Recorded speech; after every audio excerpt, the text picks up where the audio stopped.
J'ai eu, enfin toute la France a subi une grosse panne de réseau. J'étais coupé en plein milieu d'un truc que j'étais en train de dire dans un space avec des adeptes du judaïsme, presque tous juifs, enfin je pense, noachid ou juifs, et qui est pas évident. Enfin, je suis intervenu deux trois fois, j'ai réussi à faire des images un peu simples, mais là j'étais coupé.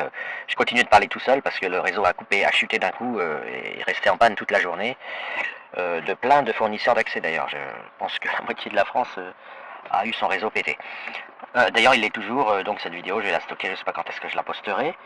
Euh, donc, évidemment, ça vient après plusieurs vidéos, plusieurs impressions que j'ai souhaité donner, et j'ai déjà expliqué ça dans d'autres vidéos, donc ce n'est en fait, bon bah voilà, j'ai pas peur de radoter, en essayant chaque fois de témoigner d'une manière peut-être un peu différente, pour donner, pour redire les choses d'une manière à chaque fois différente.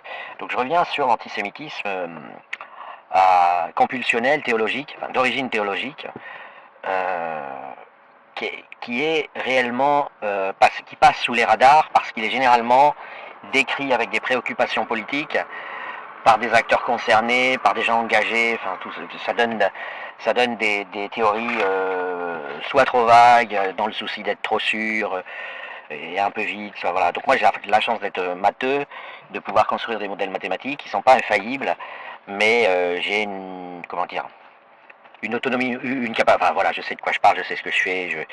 Après, est-ce que je me trompe? Je prends le risque de me tromper, mais je connais les probabilités de me tromper, etc. Mais là, je témoigne vraiment de trucs que vous verrez nulle part parce que c'est des choses que les gens auraient honte de dire. Ils se diraient, on va considérer que je suis pas sérieux, que je suis un farfelu, que je suis fantaisiste, etc. Et pourtant, ça, c'est quelque chose qui m'a complètement frappé quand je l'ai découvert et je l'ai recroisé et j'ai eu confirmation systématique, il n'y a même pas eu d'exception. Et ça va avec le coefficient de corrélation de 100% hein, sur les réseaux sociaux, c'est pas rien. Un coef de 100%, je peux vous dire que vous n'en rencontrez pas beaucoup dans la vie entre être anti-juif et être anti-femme. Mais là, je vais parler d'autre chose. Je vais expliquer, je vais réexpliquer, je vais essayer de bien le dire. Pourquoi une partie des chrétiens, paraît-il hérétique, hein, mais en tout cas pourquoi il y a une tension, et tout l'islam veut éliminer les juifs de la planète. Alors pour l'islam, c'est clair, il le dit dans ses textes, les portes du paradis ne s'ouvriront que quand les musulmans auront tué tous les juifs de la planète. Donc on y aura des pâquerettes et on est dans le cash. C'est pas du tout pareil dans le christianisme. Mais maintenant, ce que je voudrais expliquer, c'est pourquoi les inventeurs de ces multinationales particulièrement puissantes qu'ont été le christianisme et l'islam, pourquoi ils en veulent à ce point au judaïsme, et là je ne parle pas des juifs, je parle du judaïsme, hein, je rappelle qu'il n'y a pas énormément de corrélation entre les deux. Juif, c'est une notion qui est laïque, c'est un état civil, vous êtes juif, c'est seulement si vous avez une maman juive. Il y a zéro référence religieuse dans la définition du mot juif, et par contre adepte du judaïsme, c'est-à-dire penser que la Torah est d'origine, vient de Dieu, quoi. Que c'est le message que Dieu a envoyé à Moïse sous forme de métaphore. C'est pas comme l'islam, hein, c'est pas au mot près, à la virgule près. C'est sous forme de paraboles, de métaphores, etc. Là, je vais vraiment parler, je vais dire pourquoi christianisme et islam, comme si c'était un peu des personnes morales, en veulent à ce point au judaïsme. Et pour ça, je vous recommande, si vous avez le temps un dimanche après-midi ou comme lecture de plage, d'imprimer ou d'acheter et de lire la Torah. Et de la lire pas en prenant votre temps, de la lire du début jusqu'à la fin, comme si vous étiez pressé, comme quand vous lisez le journal au café. Vous lisez la Torah, peu importe le contenu, peu importe que vous compreniez ou pas, c'est pas très important. Et vous allez très vite, si vous le faites, comprendre ce que je dis. Moi, il se trouve que je connaissais par cœur le Coran. Il y a des gens d'ailleurs dans des soirées récentes qui étaient impressionnés parce que je leur disais les numéros des versets et les contenus exacts. Traduction française, hein, je parle pas arabe. Et ils se demandaient, mais évidemment, j'y ai passé 6 mois. Le Coran, je l'ai classé dans des logiciels à plein temps pendant 6 mois. Donc c'est normal que je le connaisse par cœur. Il suffit de. Faites-le, vous verrez, si vous passez 6 mois à étudier un livre 10 heures par jour, vous allez le connaître par cœur. Je vous le parie. Hein, ça ne contient que 6000 versets le Coran. Donc 6 mois, ça fait 1000 versets par mois. 30 par jour, à 10 heures par jour, ça veut dire 3 versets par heure. Ça, vous voyez, c'est pas rapide. Bref, lisez la Torah, lisez le Coran, comparez, lisez les évangiles. Qu'est-ce que vous y trouverez? Moi, je vais vous le dire tout de suite. Vous y trouverez Star Wars, ça c'est la Torah, et c'est un récit. C'est un récit. Ça démarre par Dieu a créé la terre en 6 jours, blablabla, etc. Ça se termine à la mort de Moïse avec tout un descriptif de fin de film avec The End hein, à la fin.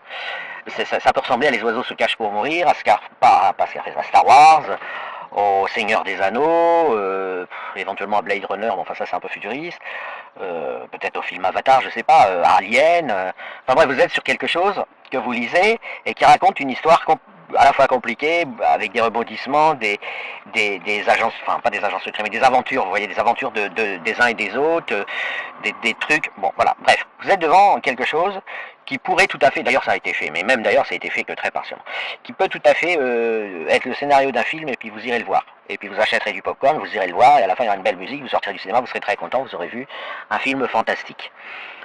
Vraiment fantastique parce qu'il y a beaucoup de tours de magie, de miracles et tout ça.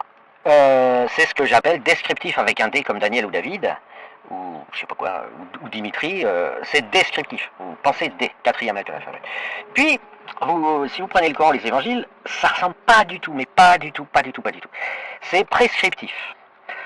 Ça vous dit fais ci, fais ça, sinon il va t'arriver telle et telle bricole. En l'occurrence, dans le Coran, c'est bien simple, c'est faites ci, faites ça, sinon vous allez être brûlé vif éternellement après le passage sur terre. Soumettez-vous à Mohammed, quoi qu'il vous ordonne, soumettez-vous au Coran, quoi que vous lisiez.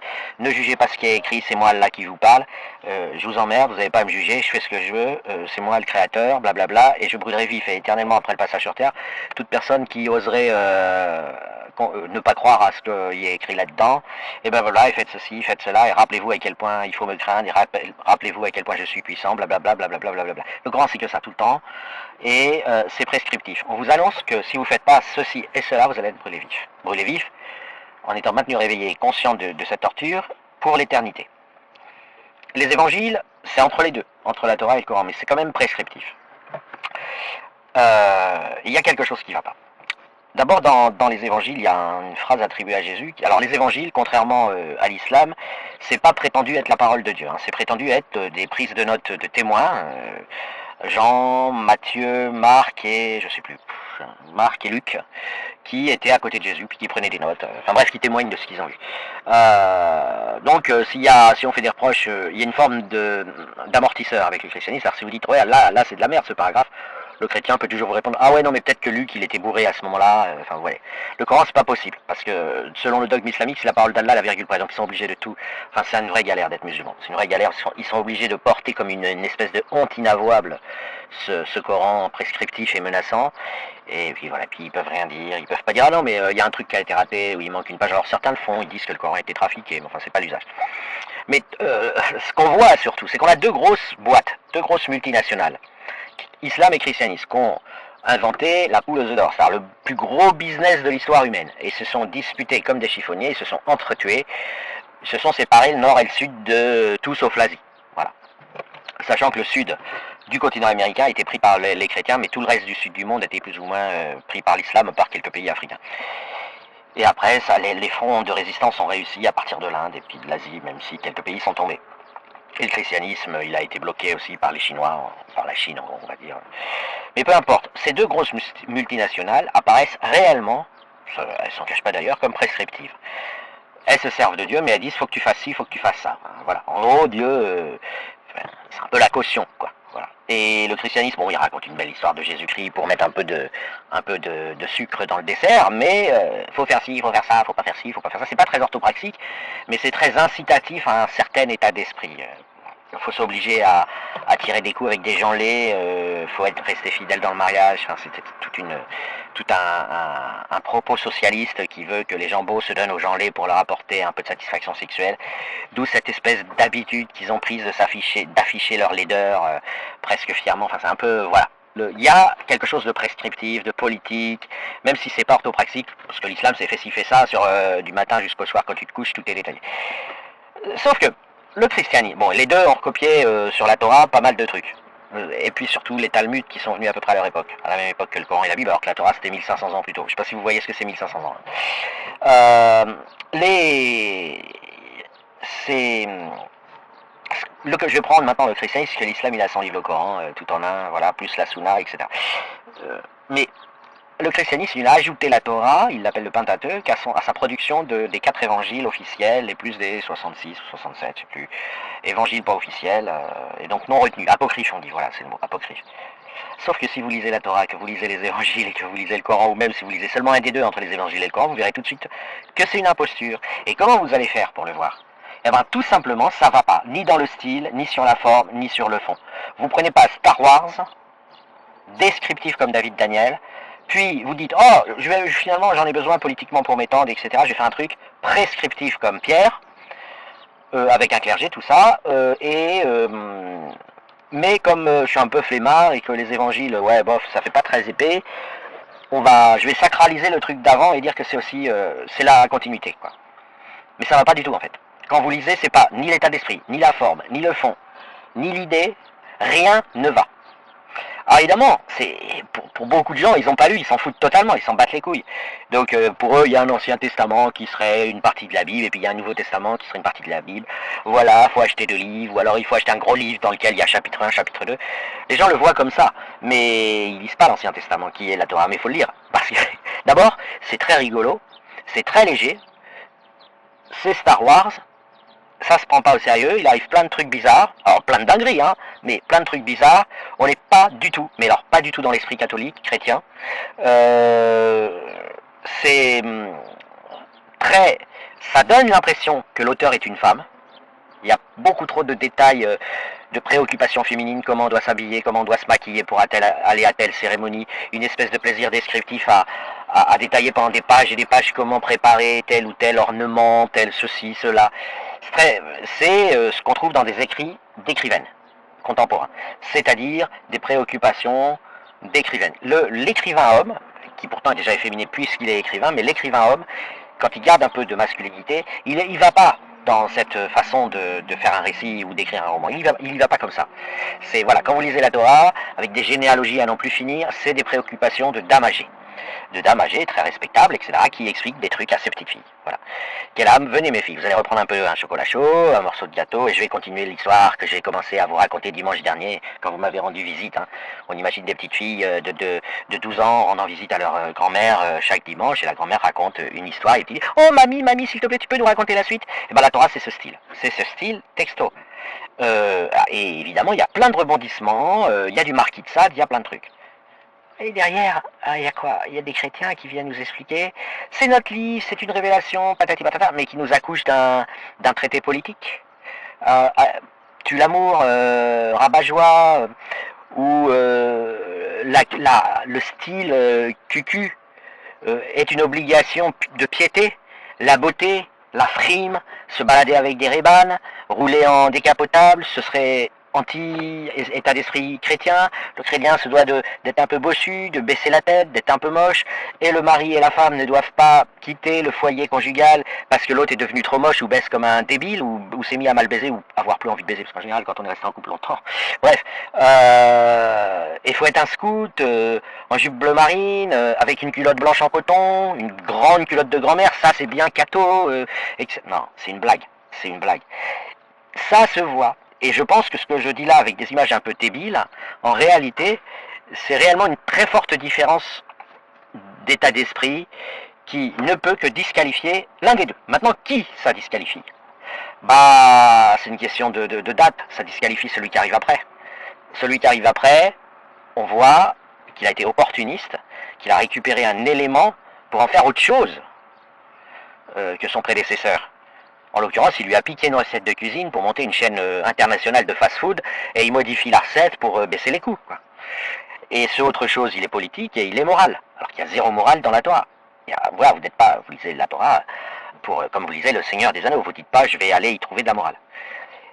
Le Coran, il vient après, mais le christianisme et l'islam sont très rapprochés dans le temps. Hein. La Torah, c'était bien avant. Si vous voulez, vous pouvez imaginer la Torah, c'est au niveau de, je sais pas moi, si vous allongez quelqu'un par terre, au niveau des pieds, vous avez la Torah, au niveau de l'épaule, vous avez le christianisme, et au niveau de la tête, vous avez l'islam, vous voyez les échelles temporelles. Le Coran, qu'est-ce qu'il fait par rapport au christianisme? Au fond, même processus, on reprend l'affaire, on l'adapte au sud et au mec. Donc Jésus, on lui remet une bite et du poil sur les omoplates, des muscles et un statut de champion de MMA, c'est Tarzan, il sort du ventre de Marie en se tapant sur la poitrine en disant « je suis le messager d'Allah », alors que le christianisme va faire un Jésus crucifié, femme parfaite, fils de Dieu, mais étant femme parfaite, comme ça vous avez tout d'un coup dans le christianisme, il n'y a pas besoin d'aller chercher trop loin.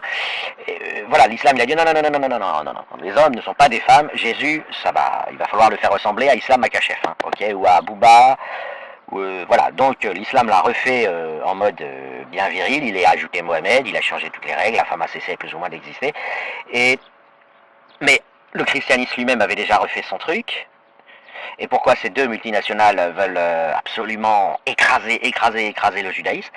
Mais simplement parce que ça se voit, Moi, je crois que toutes les religions sont des inventions humaines athées du business. Mais, judaïsme compris, moi je ne crois à aucune religion. J'ai même une opinion très précise sur un certain nombre de religions, puisque j'ai enquêté sur l'islam, j'ai regardé un peu comment l'animisme, d'où venait l'animisme, etc. Enfin, j'ai plein d'idées. Mais ce que je peux vous dire, c'est qu'on ne peut pas les faire coexister. Et donc, quand les suivants disent nous reprenons tout à notre compte, par exemple, l'islam, il dit nous croyons à la Torah et nous croyons au judaïsme et au christianisme, simplement, nous l'avons corrigé. Enfin, nous avons reçu une mise à jour. Ça colle pas. Voilà, ça colle absolument pas. On vous dit qu'on a fait une mise à jour comme si c'était juste des logiciels différents. Et que donc ça fait 2.0, 3.0, vous voyez, Windows 5, Windows 6, Windows 7. C'est comme ça que l'islam présente l'évolution de ces trois livres. Et ça, c'est des conneries, ça se voit. Quand vous les lisez, ça se voit. C'est même pas possible de présenter le christianisme comme une mise à jour du judaïsme. Ça ne colle pas. Voilà. Et donc, d'un point de vue, je pense, christianisme et islam, il y a une peur, qui n'est pas énorme à la base, mais qui peut générer cette espèce de rage. C'est premièrement que des gens en Occident aillent et la curiosité pour rigoler d'aller lire la Torah et de s'apercevoir de l'imposture. C'est-à-dire non pas qu'il y en a un qui a raison, l'autre qui a tort, mais ce qui est certain, c'est que c'est pas du tout cohérent de penser que l'un vient après l'autre et l'entérine en quelque sorte en le prolongeant et en l'améliorant. Ça, c'est pas possible. Donc, il y a forcément quelqu'un qui a tort. Voilà. Et donc, ça se voit quand on lit. Je vous dis, forme, fond, style, ambiance, statut, profil, il n'y a rien qui va. Il n'y a rien qui peut mettre le christianisme après le judaïsme. On n'est pas dans une continuité du tout. Ça. La différence ne tient pas seulement au fait que Jésus est Dieu ou pas, elle tient au texte. Les textes ne se ressemblent pas du tout, mais en aucune manière. Et puis le deuxième truc, c'est qu'au fond d'eux, ceux qui sont militants chrétiens par exemple, et je les critique pas, on n'a pas voilà, il y a une petite minorité antisémite, plus ou moins hérétique, il y a plein de branches, mais ceux qui ont eu la curiosité, ils voient bien au fond d'eux que ça colle pas. Parce qu'ils lisent. C'est leur bouquin, finalement. Ils l'appellent le Pentateuque, mais c'est leur bouquin. Donc il peut y avoir des petites modifications, des remixages, mais ils ne peuvent pas tout modifier. Donc finalement, ils se disent, oh purée, il faut que je sois le seul à sentir ça, le seul à le savoir. Voilà. Et en fait, au fond d'eux, ils savent que le christianisme ne peut pas, enfin, qu'il n'y a rien de divin dans tout ça. Alors si une personne décide de penser, et ça aura du mal, maintenant imaginons, je me mets à la place d'un chrétien qui ne se ment pas à lui-même, qui décide de croire que Jésus c'est Dieu, etc. Bon, ok, mais Jésus, les évangiles, renvoient au Pentateuque, la Torah donc, en disant ça vient bien de Dieu aussi, c'est-à-dire qu'il valide la Torah. Et il dit je ne suis pas venu réformer, je suis venu accomplir. C'est une des paroles apprêtées à Jésus par les évangiles. Accomplir la Torah donc. C'est-à-dire je suis venu pas vraiment faire une grande révolution, mais proposer des adaptations, vous aider, blablabla. Moi supposons que je suis chrétien de bonne foi, pas dans le déni. Et je vais lire la Torah. Je vais dire non, ça colle pas. Comment je vais lire maintenant, supposons, je vais dire, ok, le judaïsme est une fausse religion, c'est eux qu'on tort, supposons, et moi, chrétien, j'ai raison de penser que Jésus est le Fils de Dieu. Ça va pas coller non plus. Pourquoi? Parce que Jésus lui-même, le christianisme lui-même, valide la Torah. Donc c'est fichu pour le christianisme, vous voyez? Le chrétien valide, est obligé de valider, puisque c'est lui-même qui a dans son bouquin l'Ancien Testament qui s'appelle la Torah. Donc, s'il veut dire que le judaïsme est faux, s'il veut le dire, eh ben, il sera obligé de renoncer au christianisme aussi. Et à l'islam aussi, évidemment. Puisque l'islam, lui, il prend tout, c'est un gros glouton. Et encore une fois, vous allez me dire, oui, mais pourquoi il voudrait dire que le judaïsme c'est faux? Bah, là, c'est tout le début de ma vidéo. Lisez la Torah, vous verrez que c'est pas possible qu'il y ait une validation par le christianisme du judaïsme, de même qu'il y ait une validation du christianisme par le judaïsme. Il y a des différences absolument gigantesques. Par exemple, le christianisme, il propose des récompenses dans l'au-delà. À ceux qui croiront en Jésus, ils iront au paradis. Ceux qui ne croient pas en Jésus, ils iront en enfer. Voilà, ça marche comme l'islam, sauf que c'est en Jésus qu'il faut croire. Donc, bref, on va oublier. Jésus, il propose un paradis, un enfer, selon que vous vous soumettrez ou pas à cette religion chrétienne. Croire en Jésus, c'est une forme de soumission intellectuelle. Ça colle pas, la Torah ne s'occupe pas d'au-delà. Il n'y a pas d'au-delà dans la Torah. Elle ne dit pas que ça n'existe pas, elle n'est pas athée, la Torah. Mais il n'y a pas d'au-delà. C'est pas une préoccupation de la Torah. Et il n'y a en plus pas d'obligation.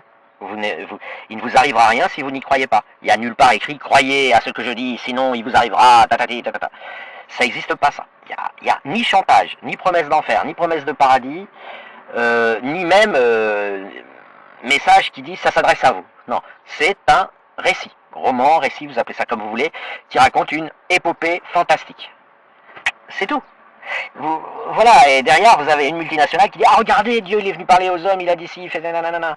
Mais non, mais d'abord, on ne sait pas si c'est Dieu, mais surtout, ça en parle à la troisième personne, et c'est une histoire de super-héros, éventuellement Dieu, qui a sauvé des gens en ouvrant la mer, etc., en faisant tout un tas de trucs. Qu'est-ce que le christianisme vient foutre à dire ah ouais non mais je m'adresse à l'humanité, tu dois faire ci, tu dois pas faire ça, tu dois faire ci, tu dois pas faire ça. Regardez, regardez, il y a le magicien de la Torah l'a dit, celui qui a ouvert les eaux. Vous voyez bien, il y a un problème. Et là encore, je le dis mal, mais encore une fois, le judaïsme en tant que dogme et en tant que texte est un témoin gênant pour ces deux copieurs, enfin ces deux pilleurs, quoi. Enfin pour ces deux multinationales qui l'ont récupéré pour faire un business à eux, en baissant les coûts, en modifiant ce qu'il fallait modifier pour asservir les foules. Voilà, bah putain ça, j'ai pas été court, hein. J'ai pas été concis. Alors je fais en deux parties maintenant, je vais prendre un peu plus sur le fond, les grandes lignes, concernant toujours ce concept de témoin gênant qui est le paradigme du judaïsme face à ces deux mastodontes que sont le christianisme et l'islam qui veulent l'éliminer et qui sont dans une course contre la montre avant qu'on se rende compte et qu'on passe ces 3 livres aux intelligences artificielles qui diront probablement assez vite, si, bon après elles sont dressées hein, les agents pour dire ce qu'on veut entendre, mais qui diront assez vite la même chose que ce que je dis. Vous allez prendre, je prends par exemple le socialisme sexuel et amoureux. Donc du point de vue chrétien, si vous voulez, ça a généré tous les slogans que tout le monde a entendu 1000 fois, la vraie beauté est intérieure, l'apparence physique, c'est superficiel, etc. Un homme et une femme qui s'aiment, c'est parce qu'il y a quelque chose qui les lie, qui va au-delà du physique, blablabla. En réalité, tout ça, ça part d'un constat tout bête, c'est que la fonction « je trouve beau », elle dépend du jeu, c'est une fonction qui n'est pas constante. Donc si vous trouvez beau quelqu'un, physiquement, par exemple, et qu'une autre personne à côté, elle ne le trouvera pas forcément beau. Mais cette absence de constance, de fonction, le fait que ce n'est pas une fonction constante au sens mathématique du terme, on peut toujours ensuite lui prêter des vertus du genre ah ça veut dire que vous êtes sensible à la beauté intérieure de la personne. Bon moi je vous mets au défi de tomber amoureux d'un scorpion gluant qui aurait très exactement le même intérieur que Nathalie Portman le jour où vous avez eu un coup de fou dans la croisant dans un restaurant. Hein, voilà. Tout ça c'est des slogans. En général on trouve beau l'autre. Simplement, les autres le trouvent pas forcément beau, mais ça n'a rien à voir. C'est parce que la fonction n'est pas constante. Mais c'est pas lié à à sa beauté d'âme ou à sa noblesse d'âme. Ça n'est que très partiellement vrai. Mais c'est très chrétien de dire ça. Pourquoi? Parce que quand ton mari devient moche ou quand ta femme devient moche, on te dit clairement qu'il ne faut pas le plaquer. Voilà, t'es pas autorisé à aller voir ailleurs, ça s'appelle l'adultère. Pourquoi? Parce qu'on veut la stabilité de la société, que les enfants soient bien élevés par leurs 2 parents, enfin bref, il y a tout un tas d'utilitaires politiques dans les commandements. Ce qui donne, dans le catholicisme et dans le christianisme, une mode qui est la catholique offre un imaginaire, je suis moche mais je suis ta femme et tu vas tirer un coup avec moi comme un animal.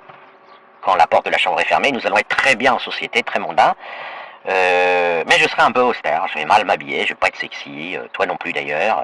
Tu vas parler avec une voix toute mielleuse pour bien faire chrétien, et moi aussi, moi j'aurai l'air, j'essaierai de ressembler à Christine Boutin, je ferai de mon mieux, etc. Et toi tu ressembleras à Jacques Villeray, etc. Il y a un culte de ça, c'est ce que j'appelle le socialisme amoureux, c'est-à-dire je suis belle, tu es moche, je ne veux pas de toi. La fille qui dit ça est dans le péché.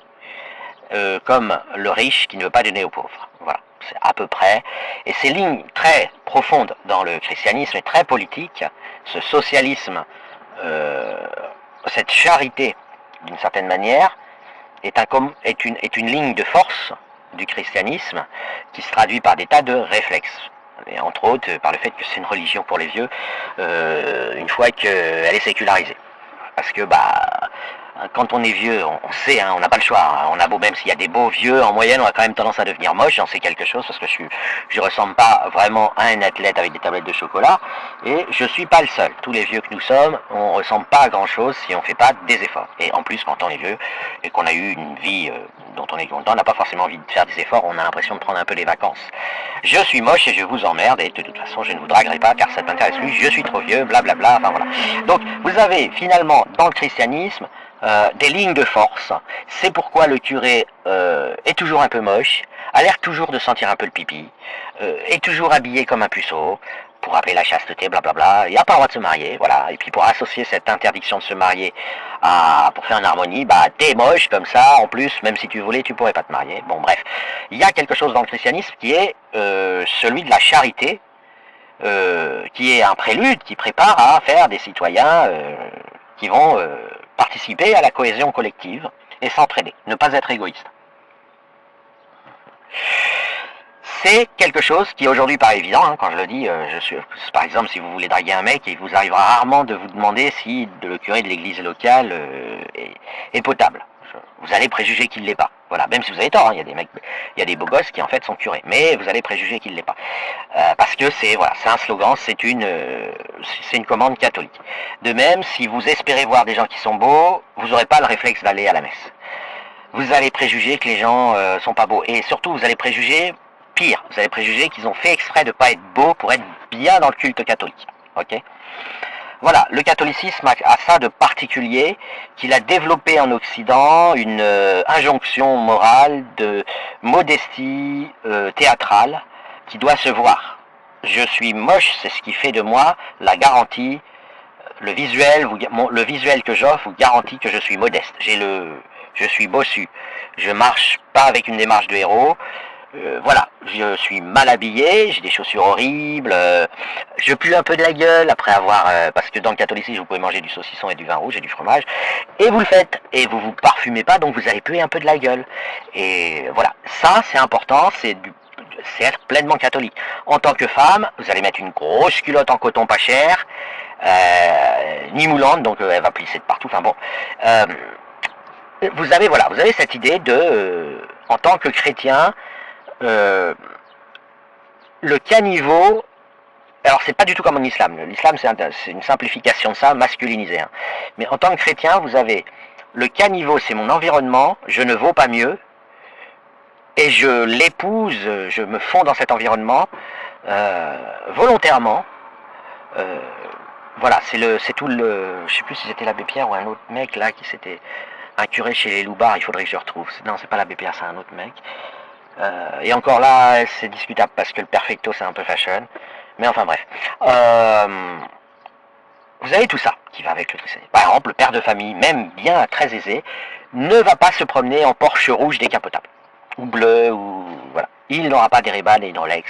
Voilà. C'est pas chrétien, ça colle pas. Pourtant, qu'est-ce que dans l'imaginaire, un Brad Pitt avec des Rolex, des Ray-Ban, une décapotable, super bronzé, habillé pour cher. Mais il est beau, c'est tout, il est beau. Voilà, c'est instinctif. Pour une femme, il est beau, et pour les autres hommes, il est beau. Mais, symétriquement, Angelina Jolie, vous lui mettez un perfecto, des Ray-Ban, une Rolex, un teint bronzé, je sais pas moi, des Buffalo ou des Balenciaga, un jean ultra moulant, une ceinture avec des clous, mais stylé quand même, hein, pas le truc genre punk à chien. Elle se promène à Ibiza, bah c'est pareil, elle est belle, vous voyez, c'est une beauté, c'est une forme de beauté, elle offre du beau à l'environnement, mais c'est pas un beau modeste, c'est pas de la frime, enfin c'est pas de la frime grave, c'est pas de l'orgueil, c'est du style, c'est une arrogance ludique. C'est interdit dans le christianisme, c'est une question de principe. Ça va pas vous étonner, la Torah, qui ne se prononce pas là-dessus. À l'époque, les voitures de course, ça n'existait pas. La Torah ne fait pas, mais n'est pas dans un état d'esprit qui permet de dire que jouer à être beau, c'est interdit. Voilà. La Torah ne dit pas la modestie vous fait devoir de vous tartiner de caca et de sortir dans la rue en disant regardez, je suis modeste. Regardez, je sens le caca, donc je suis modeste. Je sais pas, c'est pas une très bonne image parce que bon, il y a des gens qui, voilà, la bigoterie chrétienne n'est pas forcément synonyme de se tartiner de caca, donc bon, mais c'est pas présent.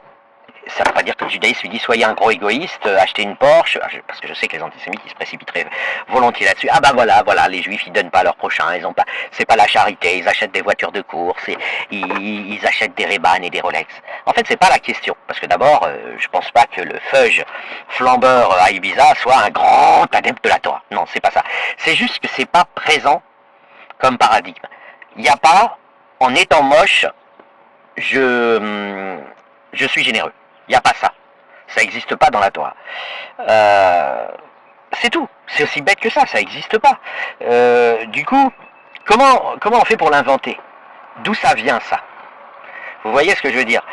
Sachant qu'aujourd'hui la figure du feugisme, je dis exprès feuge à la place de juif, du feugisme, qui est en réalité tout simplement permis, mais c'est pas commandé, mais c'est simplement permis, c'est naturel de chercher à être beau quand vous sortez en ville. Et si vous cherchez à être beau, c'est pas pour écraser les autres, c'est pour les rendre heureux de vous regarder. Alors c'est vrai qu'on vit à une époque où vous êtes toujours jaloux du voisin quand il est beau. Il reste peu de gens qui sont heureux pour le voisin d'être beau et heureux de le regarder parce qu'il est beau. Il reste peu de gens sur Terre comme ça c'est chiant. D'ailleurs ça fait augmenter l'antisémitisme. Mais ce que je veux dire, c'est que il n'y a pas, voilà, être belle, être beau, mais c'est pas vous agresser, c'est vous faire plaisir. La beauté est un cadeau fait aux gens qui la regardent. Et pas un défi lancé aux gens qui regardent cette beauté. Voilà. Pour le christianisme, et ensuite de manière beaucoup plus assumée dans l'islam, c'est le diable qui est beau. Parce qu'il veut vous détourner d'Allah ou de Dieu ou de Jésus. Voilà, mais ça c'est du business. Il ne faut pas oublier que le christianisme et l'islam, ce sont des multinationales très puissantes qui ont réussi leur business et qui le maintiennent. Donc, l'adoration du culte n'est pas compatible avec une autre adoration. Or, le beau, B-E-A-U, génère naturellement de l'adoration. Il y a quelque chose qui ne va pas aller. Okay. Vous ne pouvez pas avoir de coup de foudre, ça c'est pas très compatible avec la religion, parce que le coup de foudre annule, mais de manière immédiate, l'admiration que vous auriez pu avoir pour des trucs un peu cucu, des textes religieux qui sentent un peu l'urine sale ou séché, enfin bref. Vous voyez, on voit les textes religieux, ça vole pas très haut. Alors quand vous avez un coup de foudre, vous vous dites, ah ouais non, ces textes-là, ils n'ont pas été écrits par Dieu. C'est tout simplement ça. C'est que ces multinationales qui veulent prétendre que ces textes viennent de Dieu, peuvent pas se permettre de ne pas prévoir le coup d'après, et donc elles vous disent, attention, quand tu vas avoir un coup de foudre, le diable t'aura séduit. Quand tu vas tomber amoureux, le diable t'aura séduit. Ta femme, ton mari, tu dois pas l'aimer, tu dois vivre en harmonie avec lui. Ça doit être une belle amitié profonde. Vous allez vous entraider pour le meilleur, mais surtout pour le pire. Là, vous voyez ce que je veux dire, mais si tu le trouves beau, il va y avoir un problème. D'abord, c'est générateur d'instabilité et de tension. Être amoureux, c'est très dur. Hein. Enfin, je veux dire, même si c'est réciproque, c'est très dur quand même. On a toujours peur de ne pas être à la hauteur et il y a un stress permanent. Et donc, ne sois pas amoureux. Et en plus, de toute façon, être amoureux, c'est avoir accès à quelque chose de tellement magique que quand tu vas ensuite regarder le contenu des religions, tu vas dire ça vient pas de Dieu ça. Parce que le créateur de l'amour, il se serait pas amusé à écrire des débilités pareilles, des fadaises, en fait c'est des fadaises. Hein. Au-delà des contenus parfois monstrueux, c'est des fadaises. Et donc, dans le christianisme et dans l'islam, vous avez cette forte hostilité à la fois à laisser les gens regarder le beau et à laisser les gens vouloir s'offrir comme beau à d'autres regards, pour des raisons rationnelles. Ça détourne du religieux. Sauf que ça, c'est pas présent dans la Torah. Parce que il n'y a pas de raison que ça le soit d'ailleurs. Tout simplement. Et c'est pour ça qu'aujourd'hui, quand vous avez dans l'imaginaire le monde feuge, si j'ose dire, qui n'est pas du tout religieux, hein, qui est, je dirais, officiellement plus rattaché au judaïsme de réputation, mais le monde juif n'est pas, ça n'a jamais été présent, il ne combat pas la femme elle est même, j'ai déjà expliqué pourquoi de nombreuses fois, puisque juif, c'est la définition du mot juif, c'est tu es juif, c'est seulement si tu admires juif, donc la femme est au-dessus de l'homme, on ne va pas se mentir, dans la judéité, je ne parle pas de judaïsme, je parle de la judéité, ça, être ou ne pas être juif, la femme, dans le monde de la judéité, c'est la femme, qui est, voilà, la femme est un cran au-dessus, alors j'aime pas dire au-dessus, en dessous, enfin bon, la femme a une place quand même spéciale, donc il ne peut même pas exister de problème d'embêter les femmes, enfin de les rabaisser, de ceci, de cela, ni ni ce que j'ai dit avant. Sauf pour, par exemple, les rabbins. Mais eux, les rabbins, c'est pas la Torah leur truc, c'est le Talmud. C'est-à-dire c'est les écrits religieux qui sont venus 1500 ans plus tard. Alors là, après, mes connaissances s'arrêtent là. Je constate juste une coïncidence d'époque. Il y a eu une frénésie à l'époque de l'invention du christianisme et de l'islam. Et à cette même époque, vous avez eu un gros entraînement sportif du judaïsme qui a créé, enfin qui a accouché de son institution des rabbins, qui sont l'équivalent des curés chez les chrétiens, qui eux ont une tenue spéciale, pas faite pour être belle. C'est un autre style que le style du curé, et puis ils ont le droit de se marier, mais enfin bon, quand vous voyez un rabbin, vous voyez pas Brad Pitt en décapotable avec à côté de lui Gal Gadot, et bien bronzé au soleil sur les plages de je sais pas où, de Saint-Tropez ou d'Ibiza. Mais c'est les rabbins, et les rabbins ils sont nés en même temps que le christianisme et que l'islam. Ce système de rabbins, de représentants, et ils ont écrit des bouquins, justement. Ils ont écrit des bouquins qui sont prescriptifs, vous voyez. Alors moi je m'en fous totalement du judaïsme parce que c'est pas du tout prosélyte et ça cherche pas à convertir qui que ce soit, mais de toute façon on peut aussi imaginer que c'est un anticorps face au christianisme et à l'islam qui a dit oh putain merde, nous on a raconté un récit fantastique, on a raconté Star Wars, là on a 2 multinationales qui nous piquent notre recette et qui font du prescriptif, faut pas déconner, on va en faire autant, hein. Va falloir que nous aussi on ait notre prescriptif, d'où le début des Talmuds 1500 ans après la Torah, etc. Et pour faire concurrence peut-être, pour combattre justement cette OPA, ce pillage qu'avait fait christianisme et islam sur la Torah, sur ce début du judaïsme purement descriptif et non pas prescriptif, et purement rigolo, puisque il y a un peuple choisi par Dieu qui va être sauvé par tout un tas de miracles et de tours de magie. Voilà, on est dans du descriptif, ça vous raconte une histoire fantastique, et vous avez 1500 ans plus tard des institutions politiques dans tous les sens, 2 multinationales qui piquent le projet en le dénaturant totalement, plus à l'intérieur du judaïsme, une corporation, celle des rabbins, qui dit non, nous aussi on va faire du prescriptif, et puis comme ça on sera tous concurrence, voilà. Mais vous voyez le problème, c'est du marketing. C'est du marketing. Alors maintenant, la question qui se pose, c'est si vous prenez le monde juif, avec sa composante judaïque, qui est environ de 30... Enfin, il y a 45 à 50% d'adeptes de la Torah dans le judaïsme, les autres sont agnostiques ou déistes, ou athées, enfin ils sont anti-religieux, et puis il vous reste 5% environ de chrétiens et même de musulmans, de bouddhistes, etc. Donc voilà, on est 50, 40, 10, hein. Vous pouvez vous rappeler 50, 40, 10. Donc maintenant je prends les 40% qui sont adeptes de la Torah d'après les chiffres officiels, leur système de rabbins. Bon, ça ne veut pas dire d'ailleurs, les juifs athées et agnostiques, ça ne veut pas dire qu'ils vont pas à la synagogue pour des raisons familiales, de réunion, de se retrouver ensemble. Ça, j'en sais rien, je suis pas spécialiste. Par contre, dans le système avec les rabbins, ce qui est intéressant, c'est que là où dans le christianisme, la petite culotte en coton blanc, être moche, sans avoir mauvaise haleine, est une obligation quasiment rituelle, philosophique, ce qui est marrant dans le judaïsme, c'est que vous avez le droit de vous balader en décapotable avec une Rolex, des lunettes de soleil, en étant bronzé, beau et frimeur, etc. et tout ce que vous voulez. Vous avez le droit d'être Brad Pitt, quoi. Vous avez le droit d'être une star. Vous avez le droit de flamber. Voilà, c'est une danse, hein. Flamber, c'est une danse des villes. Ça fait partie du bonheur des gens. Et la question, c'est est-ce que finalement, si on enlevait les rabbins, ils n'auraient pas été moins victimes d'antisémitisme? En fait, j'en sais rien. Par contre, la propagande islamique, très précisément, et nazie aujourd'hui, se sert des rabbins et postent sans arrêt des vidéos de rabbins pour essayer d'attaquer les juifs. C'est-à-dire que c'est vraiment ils considèrent que les rabbins sont réellement une chance pour leur nazisme, pour leur antisémitisme, une chance, ils les filment et ils les essayent, alors ils en filment quelques-uns, puis ils essayent de les poster sur les réseaux sociaux en disant ouais regardez, eux aussi ils sont religieux, ils sont pas laïcs, eux aussi ils sont comme nous, voilà. Et personne n'écoutera mes vidéos, hein, vu qu'elles sont longues, mais en tout cas je dirais méfiez-vous, parce que c'est ce que font vos ennemis. Voilà, ils veulent absolument vous assigner à être des rabbins. Voilà, le juif serait obligatoirement un adepte du judaïsme. Voilà, c'est en gros, ils se vengent, ils essayent de faire subir aux juifs ce que les musulmans subissent. Hein. C'est pas très compliqué. Mais par contre, ça fait partie des tactiques antisémites.